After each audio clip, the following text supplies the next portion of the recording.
Daniel Ricciardo's time in F1 has finally come to an end. McLaren is under question after a dominant victory, and a leaked deal for Franco has been revealed.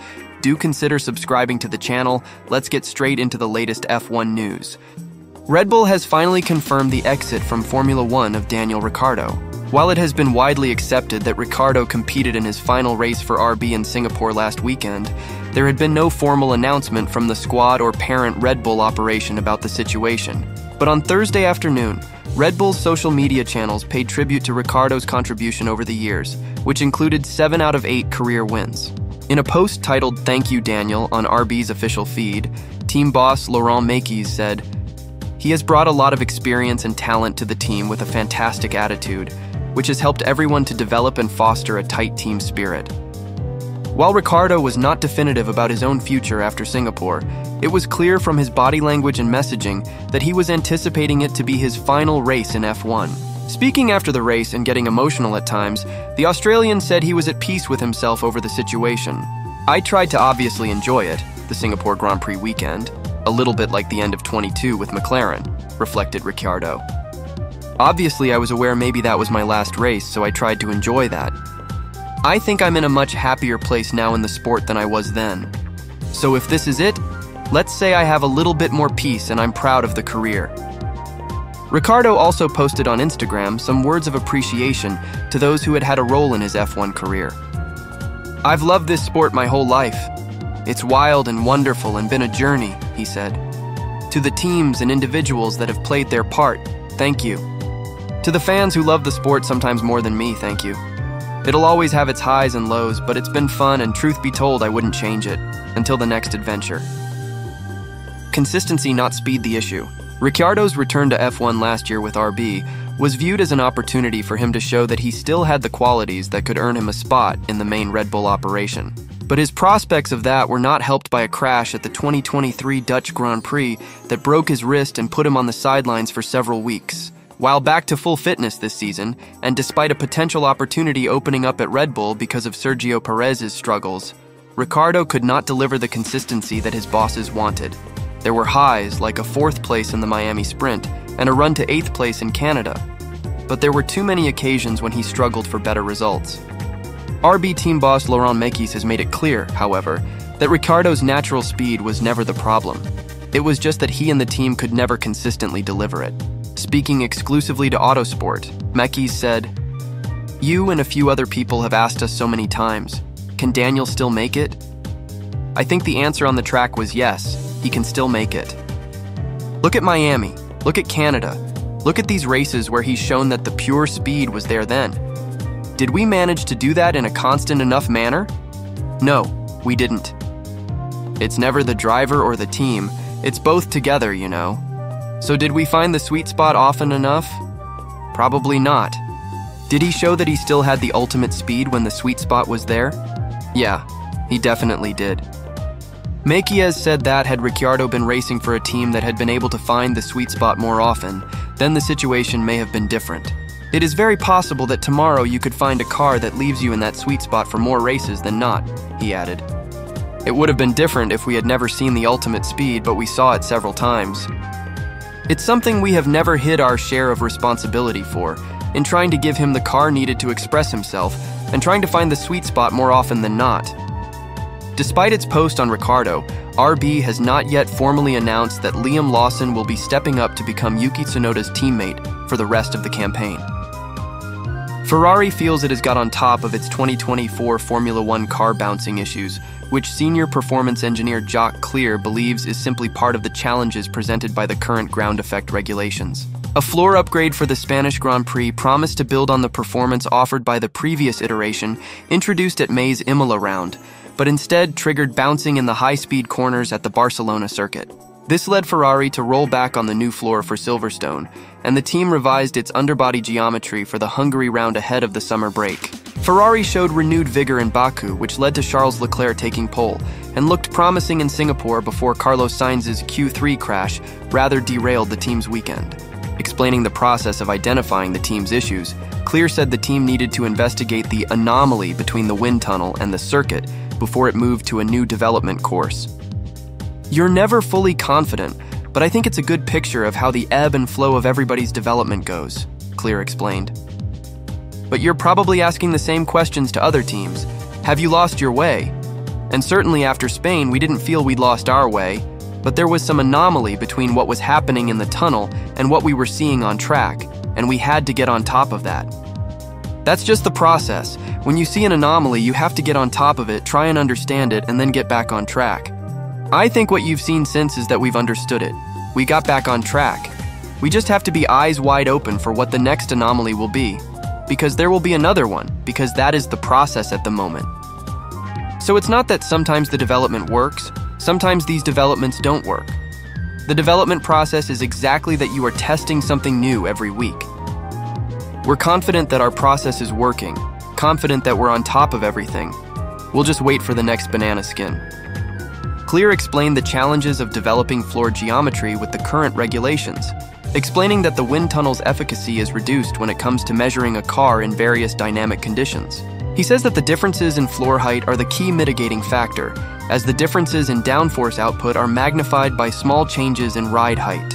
I think ever since we brought these ground effect cars back, it's presented challenges that have, in simple terms, when the car is a long way from the floor and the floor is not generating huge amounts of downforce based on its proximity to the floor, then the tunnel can be pretty accurate. But as soon as you get into what's happening over a curb, what's happening when you're bouncing, the tunnel can't do that. We can bounce the car up and down, but of course the data then looks a mess. But however much the data looks a mess on track, the driver has to drive it. There's a certain level of correlation between the tunnel and the track that it's difficult that you're ever going to get 100% fidelity. For the second weekend in a row, one of the more interesting technical nuances from the Singapore Grand Prix revolved around McLaren and its rear wing choice. But rather than this being a controversial talking point like in Baku, as attention was grabbed by its mini DRS, instead the fascinating element to last week was about it bucking the trend with its downforce levels. While the rest of the field took the conventional approach of fitting its cars with their highest downforce selection, McLaren was alone in not doing it. It went a step down on downforce. This was a decision that the team seemingly settled into early on in the weekend too. McLaren split its car from the off. Oscar Piastri went for the max downforce arrangement in FP1, before switching to the step-down level that Lando Norris had run from the start. As its opponents wrestled their machinery around the Singapore street track with high downforce arrangements similar to what would be installed at Monaco and Hungary, inset, McLaren bridged the gap between downforce levels with an updated beam wing arrangement. The new beam wing arrangement is still a biplane layout, with the lower, more loaded element retained. The upper, more slat-like element was increased in size to improve the relationship between the two elements and help create a stronger connection between them, the diffuser and rear wing. McLaren's rear wing was a big talking point heading into Singapore, with footage from the rear-facing onboard camera of Oscar Piastri's MCL38 in Baku showing distortion in the slot gap between the main plane and upper flap. This opening up of the gap between wing elements would help reduce drag and increase straight-line speed. Whilst McLaren is not the only team to be employing flexibility in its rear wing to reduce drag, the means by which McLaren were doing so was a new method from what we've seen in the past.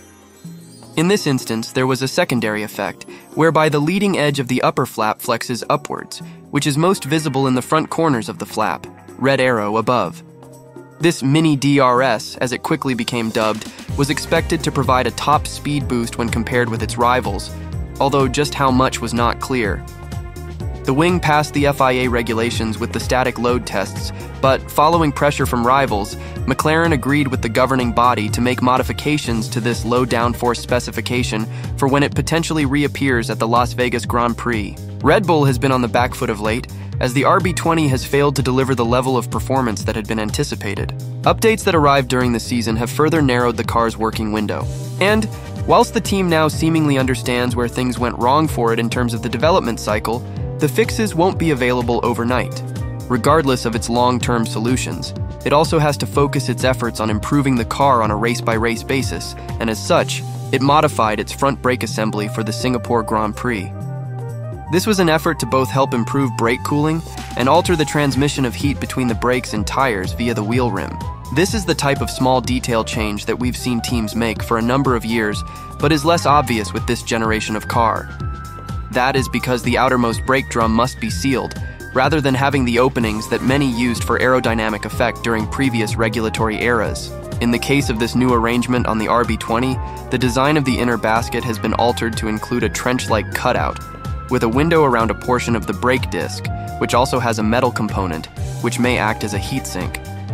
The arrangement that's being employed will reroute heat being generated by the brakes around the assembly and out the rear-facing duct that's mounted on the inboard face of the brake duct fence. Meanwhile, there was a new front wing on the menu for Ferrari in Singapore, as it looked to further capitalize on the performance uplift that its recent floor updates have provided in the last few races. Originally scheduled for the United States Grand Prix and fast-tracked for Singapore, it is understood that Ferrari put more of its focus on the wing's flexibility under load, with rivals McLaren and Mercedes having seemingly made significant gains having focused on its potential. This has resulted in several alterations being made to the front wing's architecture, with the change made to the outboard flap and end plate juncture perhaps the most prominent of these features. It has taken a very similar approach to McLaren here, as the MCL38's wing sports a more aggressively dog-eared semi-detached flap design in order to help tune the vortex that spilled in that outer corner and had an impact on the wake generated by the wheel assembly thereafter. The shape and distribution of the flaps has also been adjusted to better suit the aforementioned shift in outboard characteristics, whilst also taking into account how more flexion will have a bearing on its performance from both a downforce and drag perspective. Notably, there's also a change to the shape of the central section of the main plane, with the depth and transitional shape of the drooped section amended. Williams team principal James Vowles confirmed the team has been in talks with Sauber over a 2-year deal for Franco Colapinto. Though he conceded to Swiss publication Blick that interest in him was rather low from Sauber, which will become the Audi Works team in 2026, Vowles has revealed what Williams' contingency plan will be for their academy driver for 2025 if he is left without a seat. Colapinto was parachuted onto the Formula One grid for the final 9 races of the season to replace Logan Sargent at Williams, the 21-year-old scoring points in only his second appearance and impressing to date. But with Alex Albon and Carlos Sainz already contracted to the team for next season and beyond, the Argentinian came into Formula One in the knowledge that he would not be able to feature for Williams in 2025 anyway. With his performances having been strong so far, and his options limited for seats elsewhere, Williams team principal Vowles confirmed that talks have taken place over the one uncontracted seat at Sauber for next year, though he had said previously he would want Colapinto to retain his Williams links in any deal.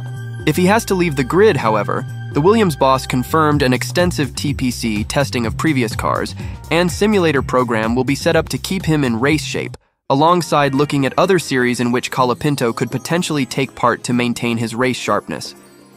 When asked how the team will continue to nurture Colapinto after he steps out of a Williams race seat for next season, Vowles told a recent Q&A with the Wall Street Journal, "So Franco will always be a part of the academy in our program, irrespective anyway. What he will be next year is if Audi don't take him, and for transparency, we are in conversations to see if that is a route for him, where he could be on the grid with them for 2 years. Then what we would do, if he stays, Ed, is we run a 2-year-old car, which is actually the same specification, pretty much, as what we're running now, and he'd be running in that for thousands and thousands of kilometers to keep himself basically in a good shape. He would work with us on developing the future cars by being in our simulator and doing that testing work for us at the same time. And there were a number of racing series we're looking at with him so that he can keep his hand really in racing at the same time. He would be our reserve driver. He'd be ready to stand by should anything happen. And what I have learned in the last 12 months is that the F1 driver situation is not over. It's good for us. We're signed. But watch next year. I think you're going to see a little bit more movement. There's more opportunity out there as well at the same time, so having one of the best drivers on the grid available, I think, will be a strength." Guenther Steiner has struck the first blow in his legal battles with Haas Automation after a lawsuit against the F1 outfit's former team principal was dismissed. Steiner was sued by Haas in May in relation to the publication last year of his autobiography, Driving to Survive. It was alleged that Steiner, along with publisher 10 Speed Press, breached trademark rules with the unlawful publication of certain images containing Haas trademarks for the Italians' personal financial gain and illicit profit. A submission to the Central District Court of California further stated that Haas Automation never consented to Steiner's use of the Haas Automation trademarks or the Haas Automation trade dress within the book. Haas Automation further contended the book was being sold, in print and online, in violation of the company's exclusive intellectual property rights, and that of January this year it had generated revenue of at least $4,500,000. Substantial damages were being sought. But in court documents seen by Racing News 365, United States District Court Judge the Honorable Andre Birot Jr. notes that the book details Steiner's experience as team principal of the Haas F1 team. That necessarily requires him to mention the Haas name. As many sports biographies do, it includes photographs of the season, which will undoubtedly show the Haas marks. Birot Jr. further states that neither Steiner nor the publisher used the Haas marks as a source identifying mark. He added, "The use of the Haas marks is artistically relevant to the book. The book recounts Steiner's experiences as team principal of the Haas F1 team during the 2022 season. Using photos that include the Haas marks is an artistic choice to provide additional context about the 2022 season with the Haas F1 team. Additionally, there is nothing to suggest the book is explicitly misleading." The judge stated, "There is no explicit indication, overt claim, or explicit misstatement that the source of the work is Haas Automation. While there's an argument the photo on the cover implicitly suggests endorsement or sponsorship, there is no explicitly misleading statement or suggestion by way of the Haas marks." In summary, the motion to dismiss the case was granted and the complaint dismissed. However, Steiner's motion to have his attorney's fees paid was denied. Payment is generally only made in exceptional circumstances. In this instance, the defendants only provided 2 paragraphs of support for their motion for attorney's fees, and they did not attempt to explain why this case is exceptional. The second court case between Steiner and Haas remains ongoing and is not expected to be concluded for another year. Steiner opted to take action against his former team, claiming unpaid commissions between 2021 and 2023, as well as the use of his likeness in promotional materials and merchandise. Steiner has alleged that Haas violated its employment agreement. That's it for today's video. I'll see you in the next one.